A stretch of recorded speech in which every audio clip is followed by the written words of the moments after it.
What if your newest DevOps teammate could instantly reduce your mean time to resolution by 43%? And cut infrastructure costs by 31%. Right, and they don't even need a desk. I Exactly. mean, if Yeah. you are an enterprise technology leader, this is exactly what you are facing right now. It's not science fiction anymore. No, it's really Probably not. not. Okay, let's unpack this. Because today we're doing a deep dive into how AI is moving from just being a tool to literally being an autonomous teammate. Yeah, and we're grounding this deep dive in an exclusive 2026 report by AetherLink. Right, the Dutch AI consulting firm. That's the one. The report is called AI Agents as Autonomous Teammates in Enterprise Architecture and DevOps. That's quite a title. It is, yeah. But the reason this matters right now for you listening to this is because the European tech landscape, especially around digital hubs like Amsterdam, is it's undergoing this massive shift. From just basic automation to something else entirely, right? Yeah. Exactly. To true agent-first operations. I mean, the report actually cites McKinsey's 2025 AI survey, which is super revealing. Oh, what did that one find? So it found that 78% of enterprise tech leaders now expect AI agents to autonomously handle complex tasks within 18 months. 78%. Wow. Yeah. And just to give you some context, that is a massive leap from just 52% back in 2023. That's a huge jump in just a couple of years. So the goal today is to help you figure out how to adopt these autonomous teammates without running afoul of the EU AI Act. Which is the big catch, right? Exactly.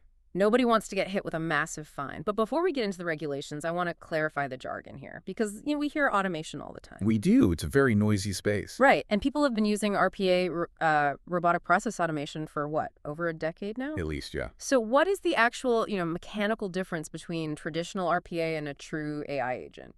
Well, the best way to think about it is think about traditional RPA, like a train on a fixed track. Okay, a train. Right. It's fast, it's efficient, but it only goes exactly where the rails go.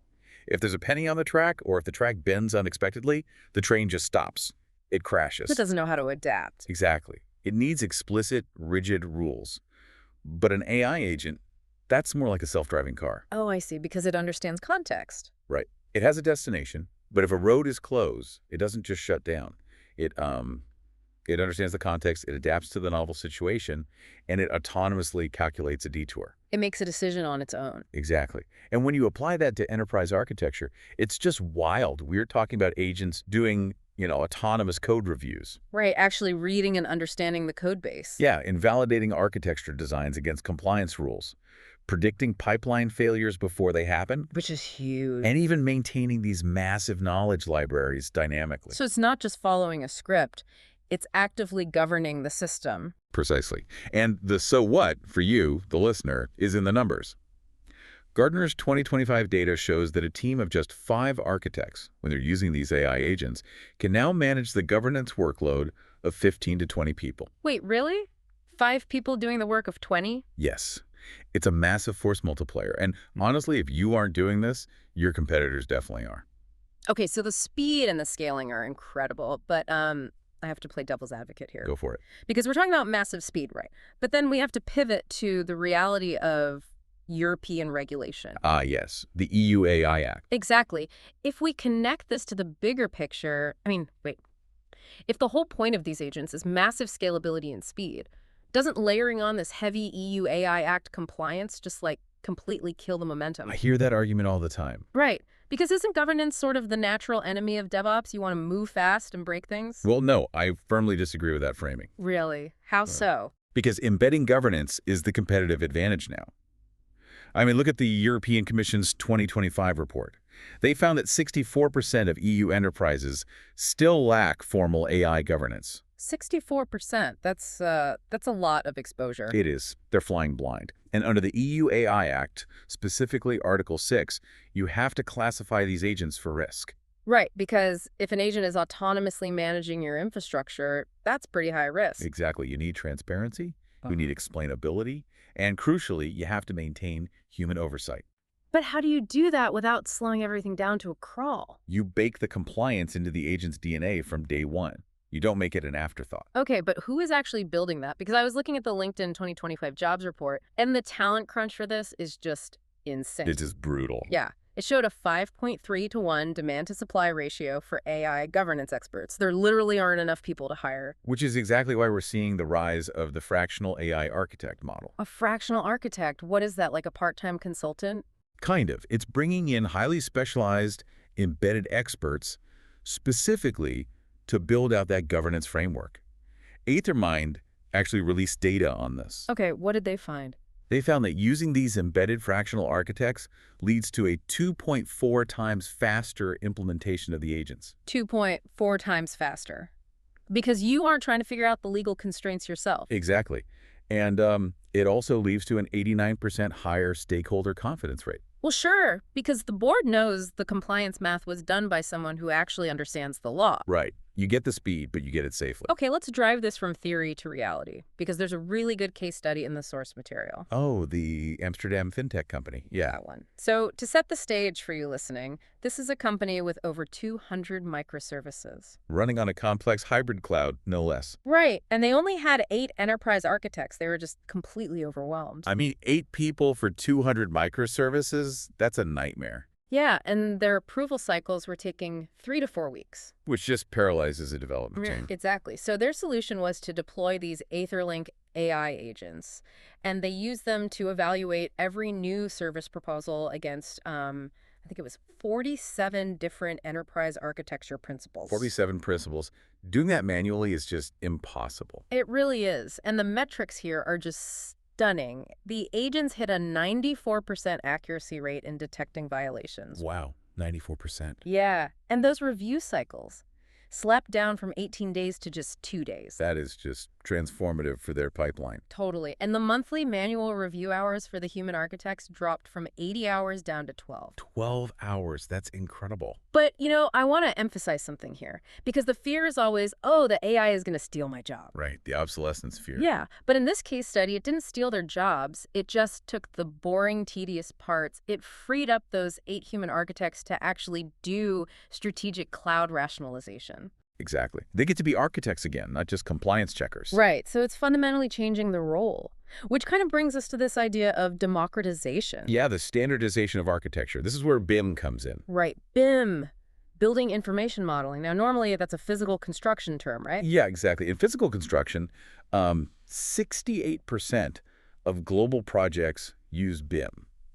It's essentially a dynamic 3D digital twin of a building. Okay. But now we're seeing it heavily adopted in software architecture, driven by AI. So what does a software BIM actually look like? Well, instead of static, outdated diagrams, these agents are auto-generating real-time dependency maps. Oh, wow. So as the code changes, the map updates instantly. Exactly. It's a living architecture diagram. And there's a 2025 Forrester study that backs up how fast this is moving. What's the data there? They found that 68% of EU enterprises are now using these structured AI-driven architectural decision libraries. 68%. Yeah, and that's up from just 34% in 2023. It doubled in 2 years. That's a massive shift in how teams operate. But there is a catch here, right? We have to talk about the human element. Always. The tech is the easy part. Right, because the report explicitly notes that the technical implementation is only about 30% of the battle. Yep. The other 70% is pure change management. Which makes sense. I mean, if you drop an autonomous agent onto a senior engineer's lap and say, hey, this bot is reviewing your code now, They're going to hate it. they are going to revolt. There's so much psychological friction there. Absolutely. But when organizations prioritize role redefinition, when they actually talk to their people about what their new strategic role will be, they see a 73% higher employee engagement rate. 73% higher. That's huge. So if you want your team to actually use this, you really have to build trust. You do. You can't just force a massive enterprise-wide rollout on a Monday morning. Right. My advice to you, if you're leading a team, is to use controlled pilots. Start with a small, specific workflow, prove that the agent makes their lives easier, and build from there. That is the only way it works in practice. Yeah. So we've covered a lot of ground today. We really have. From self-driving cars to the EU AI Act. Exactly. So what is your #1 takeaway from all this? For me, it's about governance. Governance maturity is your ultimate competitive advantage. Not a speed bump. No, not at all. Treating the EU AI Act as an afterthought will completely derail your deployment. You absolutely must partner with AI centers of excellence or, bring in those fractional architects we talked about. Right. Get the experts. Yes. Bake that compliance into the agent's DNA from day one. If you do that, you can run at full speed safely. What about you? What's your biggest takeaway? For me, it's the shift in mindset. AI agents represent teammates, not replacement tools. Yeah, that's a crucial distinction. It really is. The true value isn't firing your team to save a few bucks. The value is letting the AI do the tedious, exhausting compliance monitoring so your human developers can actually focus on innovation. Letting humans do what humans do best. Exactly. Give them the bandwidth to be brilliant. Looking ahead, there's one final provocative thought I want to leave you with. Based on the 2026 outlook in the report, Oh, let's hear it. by the end of 2026, we are going to see multimodal agents that can process visual architecture diagrams, raw code, and natural language all simultaneously. Wait, all at the same time? Yes, instantly. Yeah. Which raises a really important question for you to mull over. Okay.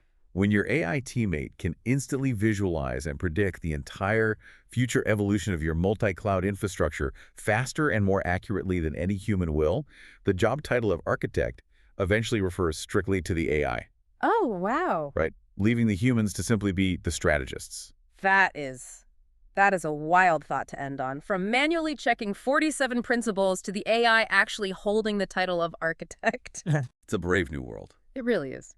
Well, for more AI insights, visit AetherLink.ai.